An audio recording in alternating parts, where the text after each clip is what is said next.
Hey guys, welcome back to Jordan Samuel Skin Talks. How you doing?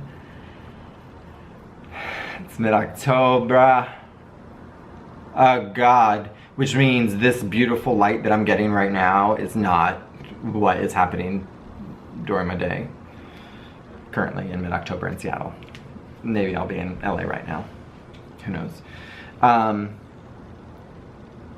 What's interesting is, as always, this is like I think the third month running where all the videos sort of have like a similar theme throughout. I think I just get on things or I see things and it seems like, but I do feel like it's a little bit of a domino effect. One person says something online which may be like, I don't want to say incorrect, but it's a little skewed, and then it just keeps like it keeps gaining like momentum. So we're just addressing that today. This is gonna have a few things in it. This is gonna be a traditional Jordan Samuel Skin Talks, okay? So we're cheersing. Cheers. My Joe Loves candle just burned out over there. Oh, let's have a moment of silence for that. That's sad. Separately, that was a candle I made in London. She's a candle shot studio in London where you create your own candle. You pick the base and then a shot that goes in. And it was ouzo, honey, and charcoal lemons. So the like liquor, ouzo, sort of like a anise licorice yumminess with like a touch of honey and then charcoal lemons. Oh my God. And it's great, you get to smell the notes beforehand. And charcoal lemons is inspired by Jo Malone, the person's. She likes to like grill lemons and put them on like fish and chicken and all of that, and it literally smells like you get out of a fresh lemon, like grilled on the. Okay, I really like it, if you couldn't tell. Okay, so this is interesting. I've seen a few people be like, oh, this product was good, but I prefer much thicker much thicker serums because they're more hydrating.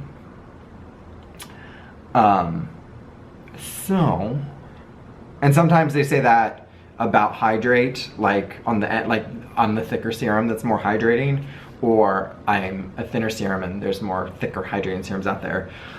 So that's completely false. I mean, there might be like this much truth depending on but if Hydrate was made without xanthan gum, it would be water, as would actually most serums. So for instance, hyaluronic acid and I was going to go into a little secret, but I won't.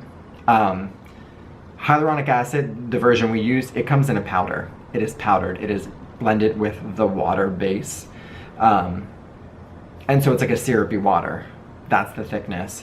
Glycerin is thick and syrupy, but the percentage that's in there, and while it's diluted in the whole formula, is as thin as water. Again, like a syrupy water.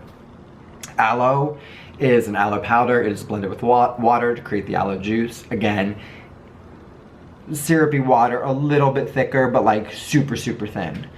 And then you have the vitamin C liquid, the cucumber, the tamarind, the passion flower, very thin liquids. The peptide is a powder.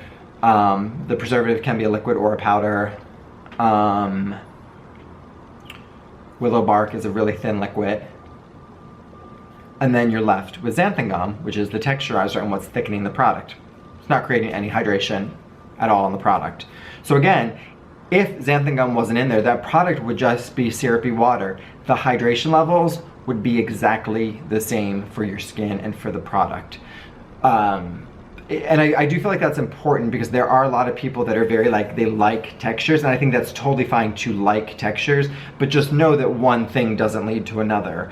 So if you found a hydrating gel serum that was like thick, sticky glue, it could have 0.000001 hyaluronic acid, which is actually still good, but that was dramatic. It's actually probably not so good, whatever. But it could maybe feel more hydrating just because of how you feel like it's applying or how it feels. But again, getting into the skin and what it's doing in the skin, it's not the thickness, the texturizers that matter. Same with moisturizers. I've tried plenty of moisturizers that are thick, but oil-free, butter-free, wax-free, and just happen to be thick because of the emulsifiers, the texturizing agents, and for whatever reason that's how they make them. And it's like you feel it and you think it's going to be this like super luscious, luxurious cream, and it's gone in a second. So that one has nothing to do with the other. Sometimes, yes, it might. Sometimes you might run into a thicker cream or a thicker serum where it is more nourishing, it is more moisturizing. In the cream world, it's probably more times than not, because I think people would sort of steer away from it if it, you know, oily skin would steer away from a thicker cream. So they probably won't be that common in the cream world. But again, you can have 1% shea butter, 0.5% cocoa butter in a cream. That's not enough to really truly thicken the cream. You're going to have to put texturizers and emulsifiers, which is what's doing the thickening.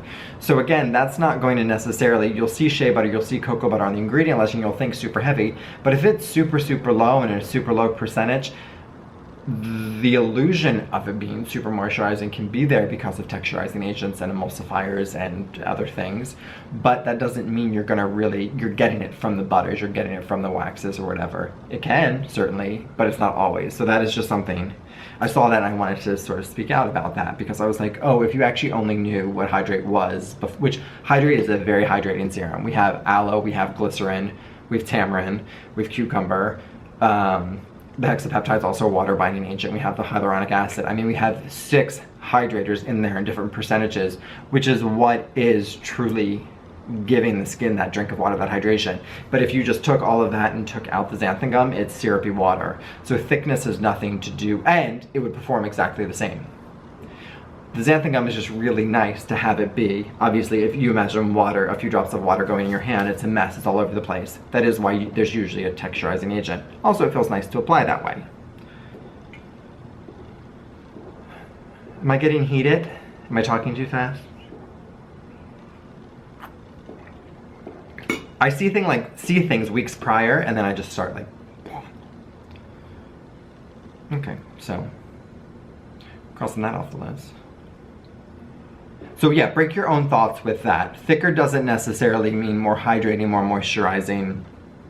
Well, I mean, okay, first of all, I have this new product on my face that's a little bit oily that I'm working on right now. And if you can tell, my glasses keep sliding down my nose. And I keep pushing them up. With that being said, oils, they are pure moisture.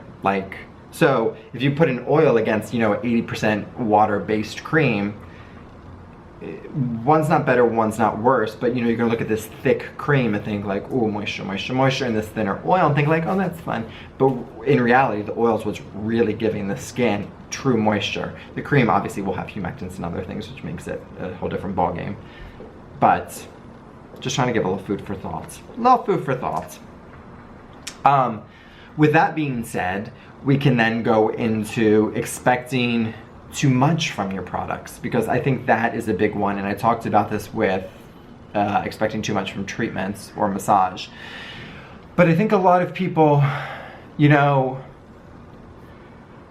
the dermal layer is where things are going on. That's where you have your fibroblast cells, that's where you have, you know, the hyaluronic acid is in there, collagen and elastin is formed there.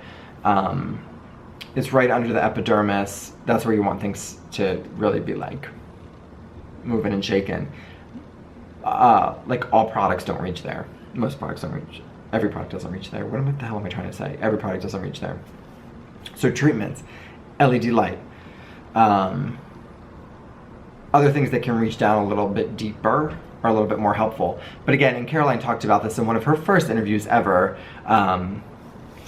with Pixie Woos, which was, you know, when people say deep, deep down, it's like this, and we're talking deep, deep down in the epidermis, not the dermis.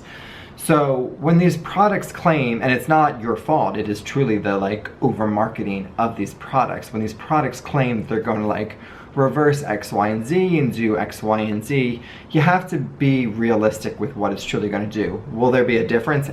Absolutely. I mean, the beauty industry is successful, and skincare is successful, and science is successful for a reason, of course. But you have to take those claims and know that your wrinkles aren't going to be reversed overnight. Your melasma isn't going to be changed overnight, and really not with the products at all. Pigmentation, same thing. Lightening, yes. Lessening depth of wrinkles, yes. Hydrating, yes. Protecting, yes. But there still is only so much you can do. So these magic bullets or these holy grails, just really, I've already talked about this, so I'm sorry, I got bored with myself. But the holy grails don't exist. Which will actually go into another, I'm gonna go into another thing too, because somebody commented about, like, you don't need Botox, which is very sweet. But it sort of is the hard truth. If you don't want wrinkles, like, get Botox, get filler. Retinols are gonna help, but they're gonna help in conjunction with things like Botox and fillers. And I'm not promoting that, and I'm not saying that you have to do that. But if you were spending hundreds and hundreds and hundreds of dollars, which I know these products cost, then that's where I get a little like, I get like hot under the collar about it. Because I feel like if you're really truly thinking, like, I don't know, I see these products that claim like a topical like Botox effect, and that's just not gonna happen. And if you do want that Botox effect and you're okay with it, get Botox. If you're not okay with it, that's fine too. But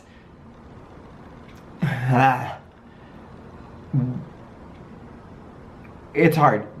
Topical products are great, and they're important, and they're needed for the glow, and they're needed for hydration, and they're needed for even skin tone, and they're needed for just sort of like what you're seeing now. What you're seeing now is basically skin care. Yes, if you see that like maybe my forehead doesn't move, that's Botox, and that presents and that helps with the skincare. But they do work in conjunction. It's not one over here and one over here. It's definitely crossed. I feel like that was like some big like X. But you can only expect so much from your products. So if you do want to go a little bit deeper and you do want correction of deep lines or deep wrinkles or expression lines, then you have to, well, I don't want to say that too, because you don't have to do anything. But if you do truly want it, you should look into something like Botox or fillers. They will work hands in hand. They really, really will. So I do think you need to sort of intersect those 2 points of having like a really great topical skincare game with basic maintenance of facials, Botox, filler, LED light therapy, microcurrent, radiofrequency. As you know, I'm not the biggest fan of microneedling, I'm not the biggest fan of lasers, but there are certain people that do actually like benefit from both those treatments, and I've talked about that before, which Nerd and I have the same philosophy / same opinion on both things, because we have seen both things work correctly for the people that need them, and we have seen those things also go poorly for the people that didn't need them and got them anyway. Which that's gonna get me on a whole nother tailspin, so we're not gonna get into that today. But with your products, you can only truly expect so much. That's where you go the treatment route. You have to. And again, LED light therapy, IPL, I'm putting out things not for lines and wrinkles, but just for treatments in general, whether it's distended capillaries, whether it's lines and wrinkles, whether it's pigmentation, whether it's scarring. But you have your IPL, your LED, your microcurrent, your microneedling, your laser, your Botox, your filler. But those, massage, even LED light therapy, if I didn't mention that, ultrasonic exfoliation, but those things have radiofrequency. I'm just gonna keep saying things as I remember them. Those things have to go hands in hand with the products. They have to. If that's what you're looking for. If you're just looking for a really healthy, glowing skin, and then everything else is sort of like what you got, then stay in, like, I don't say stay in this lane, like it's not, you can do whatever the hell you want, but that's more of like what you're looking for. But if you're looking for this like truly, because this is where, listen, see, I get very passionate about this because people come in and they think that the facial is going to change their face, or they think the product usage is going to change their face, and that's why I get hot about it too, because I'm like, well, if you want that fixed, like that does have to be a Botox issue, or that does have to be, and muscle care is different than skin care, and there's so many celebrities out there that I know people are like, what do they do? And it's like, they won't admit to it all the time, but they're getting Botox and filler. And even if it's 10 units, even if it's 20 units, something so small just to lightly smooth things out, that's what they're doing. Like, I'll tell it to you now, that's what they're doing. It's not some like miracle product that their friend makes that they're selling. It probably helps, and it probably creates like a better skin tone and a more even skin tone, but it's not it. I mean, it's not the whole picture. The whole picture is including LED light therapy, facials, microcurrents, ultrasonic exfoliation, the whole list I went over again. So with that being said, don't expect too much from your products. Treatments also help. Intersect the two if you're looking for that light. Maybe, I think the camera's like picking up on my passion because it like truly keeps cutting me off, and now there's no reason for it to keep cutting me off. So now it's not my fault. But don't expect too much from a product. If you're looking for a little bit more, there are certain treatments out there. I've talked about almost all of them on this channel or with Narrowed in a Q&A. Those two things intersecting can really create a dramatic effect and change in the skin if that's what you're looking for. Topical products can do a lot, but they can only do so much.